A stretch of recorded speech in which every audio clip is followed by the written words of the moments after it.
Hello and welcome to Removing Our Invisibility Cloak Awareness Interview number 5. This is where we talk about visible illnesses and disabilities to raise awareness of them, understand a bit more about them, and hopefully stop discrimination that we receive.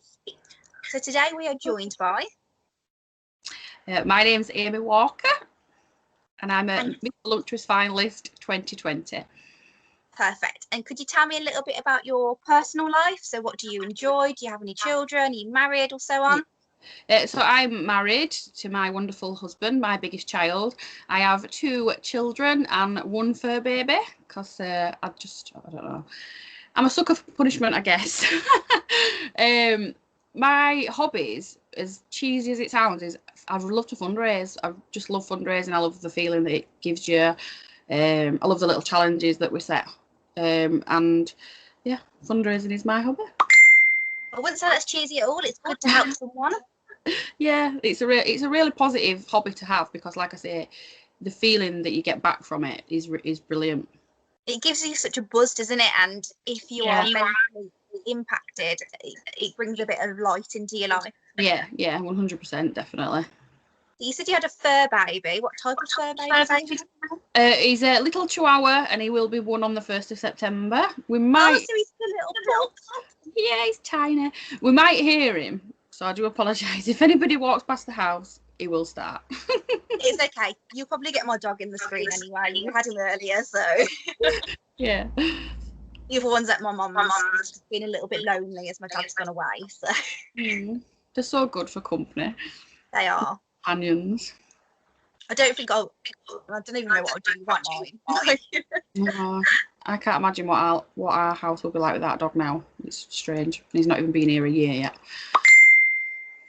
So you did mention that you fundraise. You were just talking about a charity before we press record. So could you tell me a little bit about that?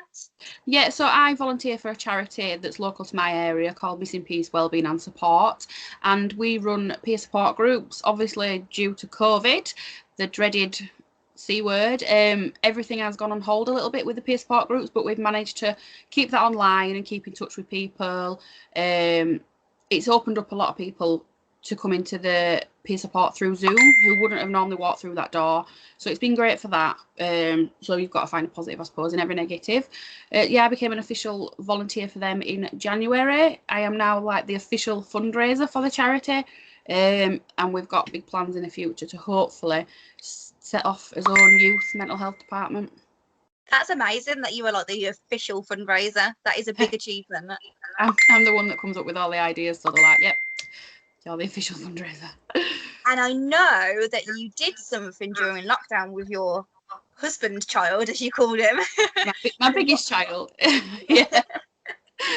Yeah, we cycled the length of Britain on an exercise bike during lockdown. We went live every day. I think it was 3 times a day. It took us 2 weeks. So while we were live, we were doing quizzes, fancy dress, just entertaining people, I suppose, during lockdown. I didn't realise how many people we actually did entertain until now. Like, we're starting to see people again and they're like, oh, we loved it. We're like, what time is it? What time is it? Are they on? So that's really positive that we helped people out that way. Yes, I think a lot of people were sat at home, twiddling their thumbs, not knowing what to do. So you brought a little bit of light into their life. Yeah. And they watched you do a big achievement as well. So how much did you raise? We managed to raise, with gift aid, just over £2,000 for Sue Ryder. So it was very much needed at the time. There was a crisis with our local hospice. They were, obviously, a lot of fundraising events had to be cancelled, etc. So they were in a funding crisis. So every little helps, I suppose. It does, and as every little builds up, so you've built it up to £2,000, which is a massive achievement. Yeah. That's a lot of money for that charity.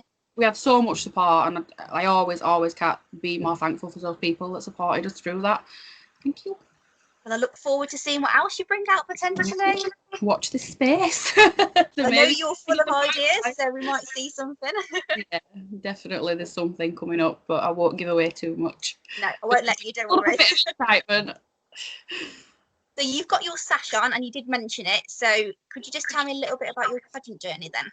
Yeah, I started in pageants last year was my first ever pageant, my first experience of pageantry at all with Miss Voluptuous. And will never look back. That's it now. I am hooked for life. The things that the system has done for me is unbelievable. I can't explain how much it has changed my life. It's completely flipped it upside down. Even changed me as a person. Even helped with my invisible illnesses. It's just, yeah, you can't explain it unless you do it and you get into pageantry. You cannot explain that feeling that it gives you. But the system that I'm proud to represent, it's just given me so much. And you've got an amazing director too. Yeah, she is absolutely fantastic. So supportive. I don't know how she does it, but the girls that she brings together are absolutely amazing, and they're all there for each other no matter what. It's fantastic. So it's nice to be part of a little sisterhood and family. It becomes like a family, like you say. That is exactly how it feels, like you've got a new extended family for life. Yeah, definitely for life. Definitely. Are you being bridesmaid as well to one of them? Yeah, so yeah, Shannon and Em. I was really lucky to meet Shannon last year as a finalist. She kind of took me under her wing because I didn't have a clue what I was doing. Yeah, and in the space of a weekend, it's like you've known each other all your life, and you'll never ever lose that friendship, and it's amazing. So yeah, I will be a bridesmaid next year now, due to COVID again. Yeah. It will happen though, which is nice. Yeah, it will, and it may be bigger and better. Everything happens for a reason. So you did say that it's helpful invisible illnesses. So let's talk about those now. So what type of invisible illnesses and disabilities do you have? So I have a few invisible illnesses, but the one that I really want to talk about today is my struggles with anxiety and depression. Now, seeing all these amazing people that are part of this group and that have done these interviews, I was kind of like feeling a bit like a con coming on and talking about depression and anxiety, but that is exactly why I need to talk about the anxiety and depression, because it is just as relevant. Like, I'm like, oh, but it's not, these people are going through so much and mine's just anxiety and depression. But that's the point. People need to see that it is exactly the same as having a physical ailment. My anxiety, 2 years ago, we had quite a traumatic event happen in the family, and my anxiety, I didn't realise it was anxiety at the time. It really hit. I was having palpitations really, really bad. I went to the A&E because I thought I was having a heart attack. And every time they put me on a machine, it was fine. But then I had I think it was a 48-hour monitor on. And when I went for my appointment, the doctor said, I think on average people can have about 400 in the space of 48 hours palpitations, and they don't know, and that is normal. I think I'd had something like 2,000 in that space of time, and I could feel them as well. They were very frightening. So they were like, yeah, something's not right there. I had heart scans, tests, completely fine, healthy.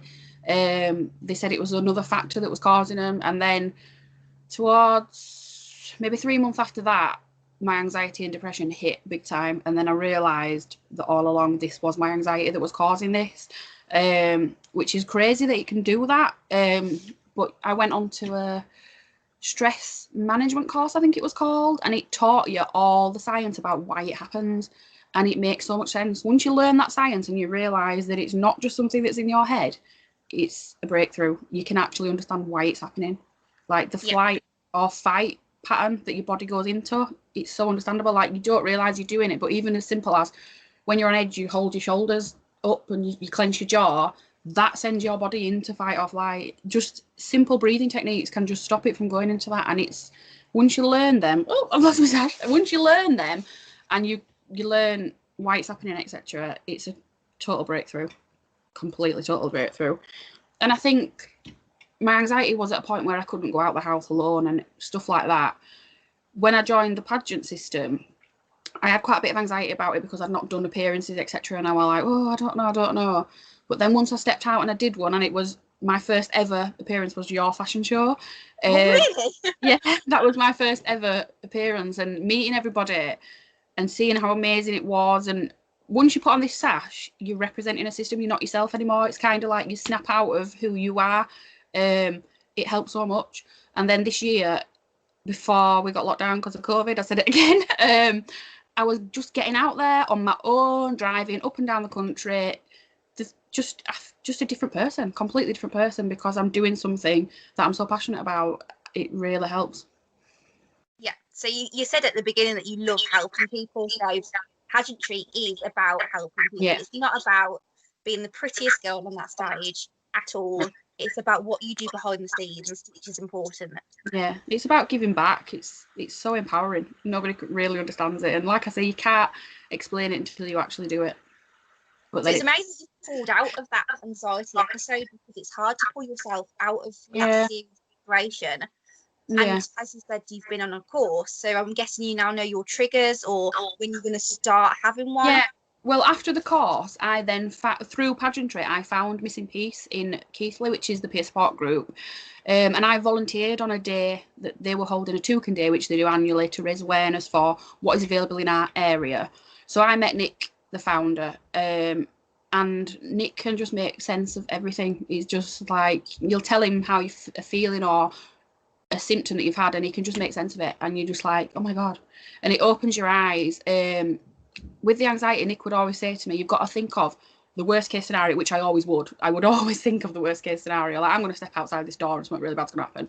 So you think of the worst case scenario, think of the best case scenario. It's always going to be somewhere in the middle. It's always going to be in the middle. And after meeting Nick, I then did a wrap course with them, which is what they offer. It's a wellness recovery action plan. And it's all about you and your symptoms, your things that set you off. It's all about learning about yourself.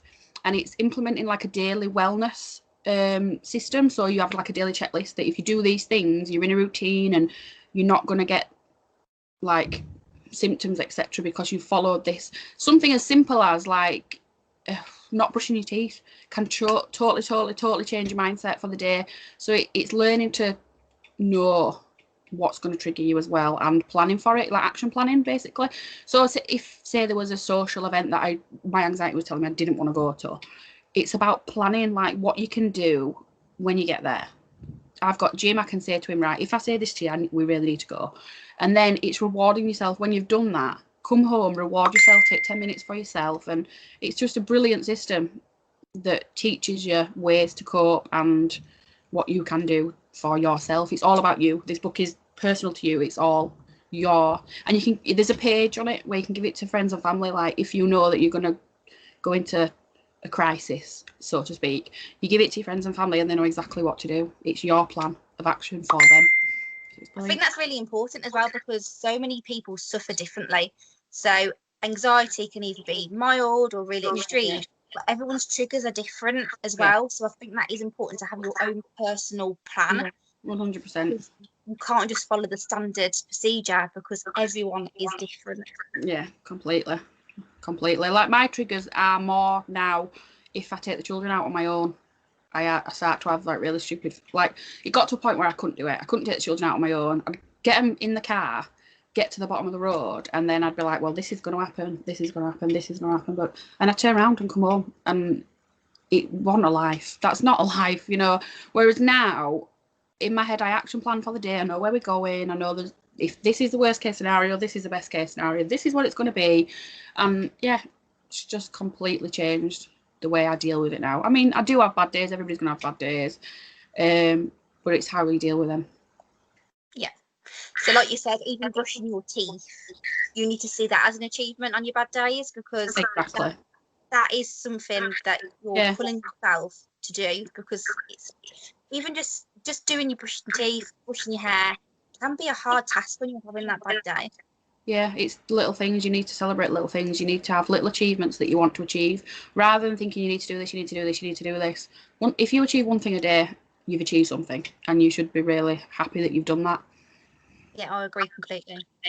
Especially on the bad days. You mentioned your anxiety and your depression. So could you talk a little bit about your depression, please?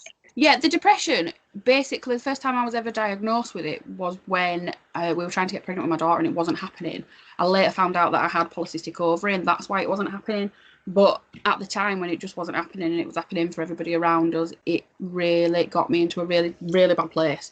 So I ended up on medication, and then I managed to get off the medication and everything were okay for a couple of years. And then it's the anxiety sent me into a depression. Like it's absolutely exhausting living every day fighting your own thoughts.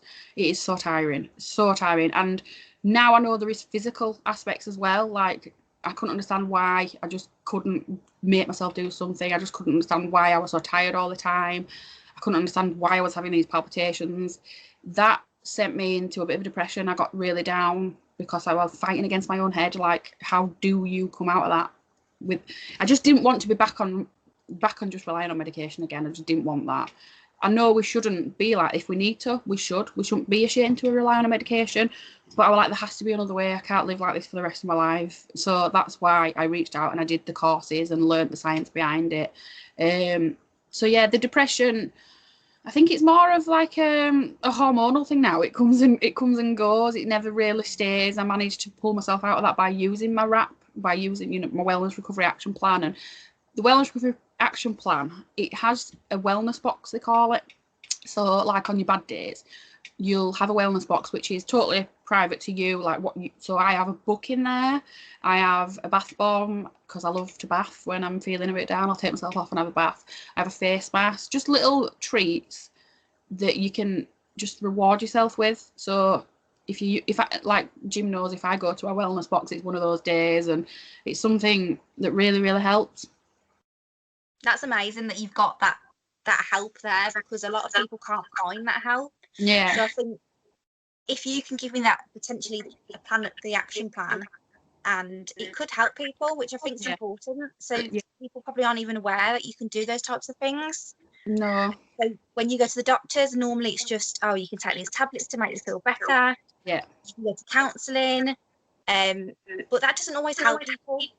No, it don't. Look, I'm really lucky that we have in our area, we have the Keighley Health and Living Centre, it's called, where they do all the wellness courses. I think it was a 6-week course, the stress relief one. You see, even getting to that was like, the first day, my anxiety, it was through the roof. I remember I couldn't sit still in the first one. Even getting through the door was like, it was so hard. But I'm so glad that I did. It was a 6-week course, which absolutely changed my perception on it completely. And then obviously we have Missing Peace that offer the RAP to people, and it's free. Years and years and years ago. This is why my dream is to educate youth on mental health, because I really, really believe that that's the answer. I think the statistics say that your mental health issues are established by the age of 14. So it needs to be something that is addressed at a much younger age, much younger age, because I think if I'd have had this in school and I'd have learned about the science, etc., it wouldn't have got to the point that it did, if you get me. Yeah, I think they hope that children aren't going to suffer with their mental health, but it's such a common illness that they do need to start educating. Yeah. So I know my depression started when, I think it fully started at the start of high school, but I know it was beginning in junior school. Yeah. Well, to be honest, I had my diagnosis in high school, but I did have it from such a young age because of bullying. Yeah. And my anxiety was, when my mum walked out the door, I thought she was going to die, and she had to call me to make sure she was safe. Those types of stuff, it sounds stupid to say that, but it's just one of our thought processes that we worry about these crazy things. Yeah. That are about not to happen. But yeah. The most out of the world things come through you. Like, we could be walking in a park, me and my husband and the kids, and they could just go a little bit further than I'd hope, and I could be like, oh, tell them to come back, and Jim will be like, they're all right, we can see them. I'm like, yeah, but it takes 2 seconds for a dog to run over and maul one of them, and then that's it, they're scarred for life, and blah, blah, blah. And he's like, nobody thinks like that. Why are you thinking? And then when I realised that I had anxiety, and it was like, that's why I think like that. Now we know why I think like that. Now we know what to do, what we can put in place so that I'm not getting that panicky and this isn't happening. But yeah, I think mine started definitely in school, but I just thought I was a moody teenager. I'm a moody teenager. It's just hormones, etc. But it's not the case. This is why I really, really, my dream and my passion is that at least one person in a school is mental health trained, so that the children are getting recognised, it isn't slipping through the system. And I think I read another statistic that once a child seeks help for a mental health problem, it can take around 10 years for them to actually get any help for it, which is crazy. It's crazy. That is crazy, because you know how high the statistics, I can never say the word statistics. are Stop. suicide, and especially young suicide. The suicide, I think it's between 15 to 24-year-olds. Suicide is the highest killer in 15 to 24-year-olds. Like, everybody talks about the male statistic, which I lost my cousin who is male to suicide.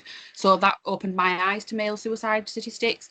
But now looking into the youth side of it, 15 to 24-year-olds, it's the highest killer of them. Like, why aren't we talking about that? Why aren't we doing something about that? Why are we not dealing with it in schools when it can actually change their lives and it make change, them feel better? change their lives, to put in this, to teach them about the science, to teach them that it's normal, to talk about it, to give them the coping, to give them a way of dealing with it. It's stopping all these behavioural things that become part of us and that we find it so hard to change as an adult. Yeah, and I think it's so important, like you said, to understand it's normal. It's not wrong that you're feeling like this. Yeah, it is not. There's nothing wrong with you. It's just a normal feeling. Yeah, definitely. People think it's just in your head. It's just in your head. It's not the case. It's definitely not the case. My palpitations were not in my head. I could feel, I could feel them, and it was caused by my anxiety. It wasn't just something in my head. Yeah, it's when people just say, "Oh, but just don't feel like that," or yeah. It's like, it's not that simple. Stop thinking like that. Just stop thinking like that. It's not normal to think like that. Oh, all right, okay, I'll just stop thinking like that then. It's that simple. No, it's not. What other discrimination have you received then? So I know you just said that you've actually had that said to you, which I think all of us have with mental health. Yeah, I probably haven't had that much discrimination, but I think people probably in the past have maybe thought, well, she's rude. Because if I were having a really bad anxiety day, I wouldn't look at anybody. Like, going on the school run, for instance, walking in that playground, some days I could be like, hi, you're right, blah, blah, blah.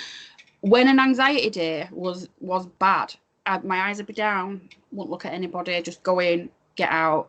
And I think people probably thought, she's a bit rude, like, what's wrong with her today? And it's that when people don't realise that there is a reason and that you are suffering with something, you can probably come across as a bit weird or a bit rude. Or sometimes as well, if I'm having anxiety in like a supermarket, which I would struggle when I got to the checkout, for some reason my anxiety would be like through the roof. Like, I'd be imagining that my card were going to get declined, like, even though I know it's not.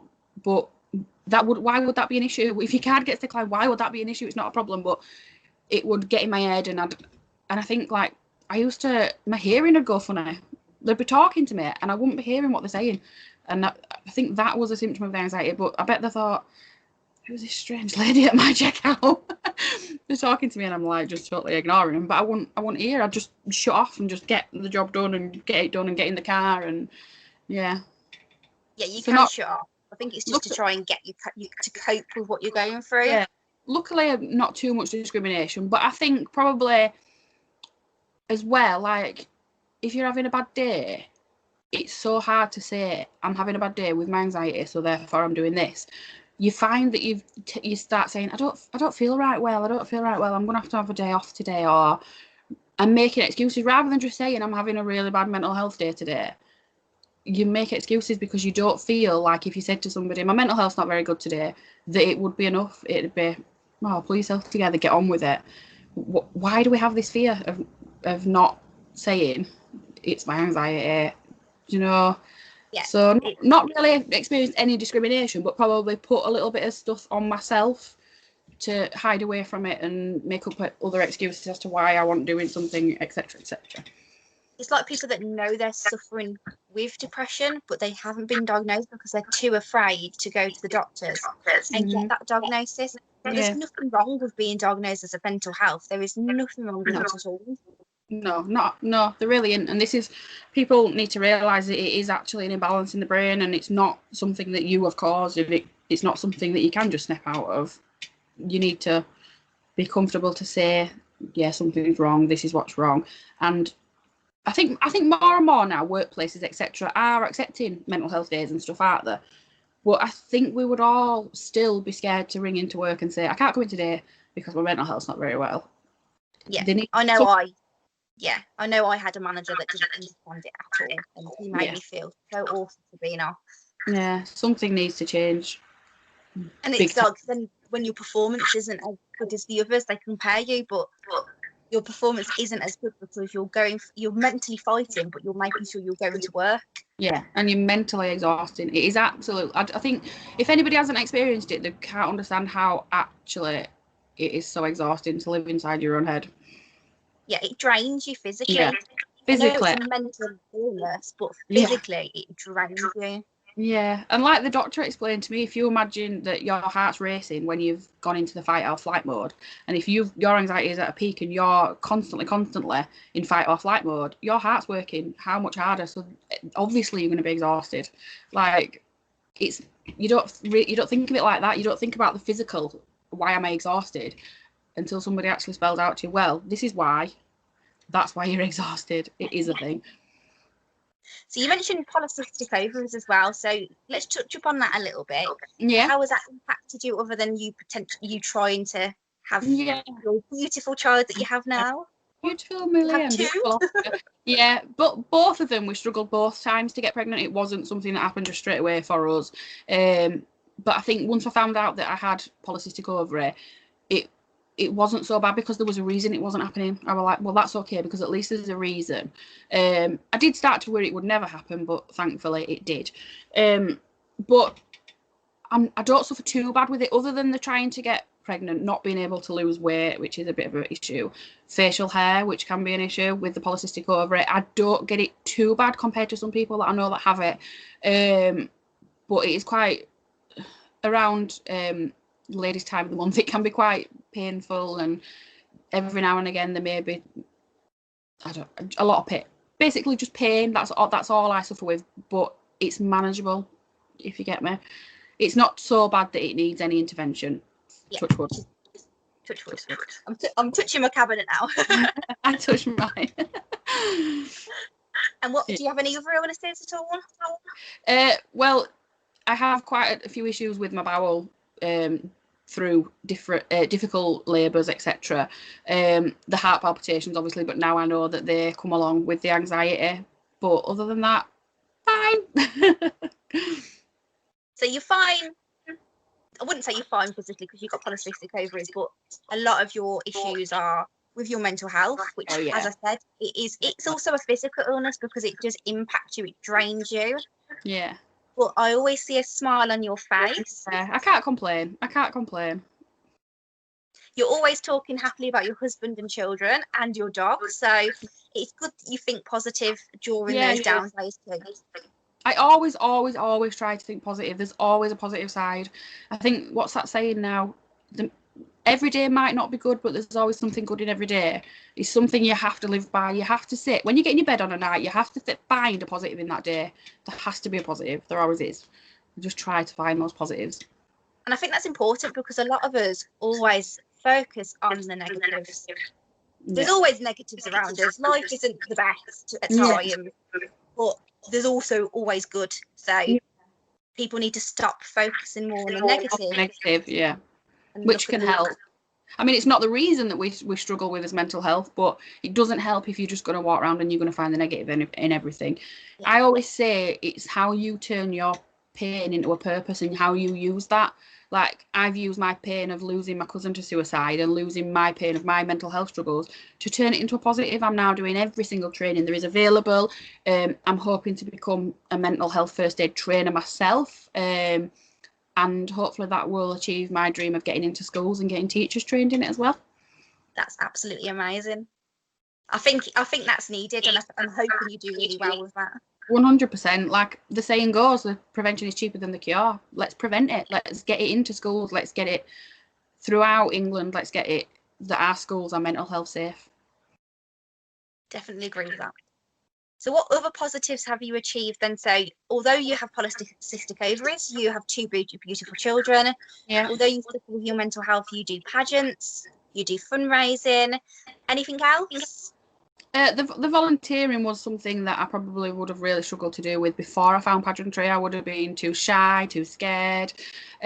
So volunteering is something that I'm really proud of. And volunteering itself has such amazing impacts on your mental health. I think it's actually been proven that volunteering is really good for your mental health. So I would highly recommend to anybody, if they can find something to volunteer in, if it's once a month, do it, because it's brilliant how it makes you feel afterwards. It's so rewarding. just the training as well, just managing to do all this training during lockdown, around the children, around life.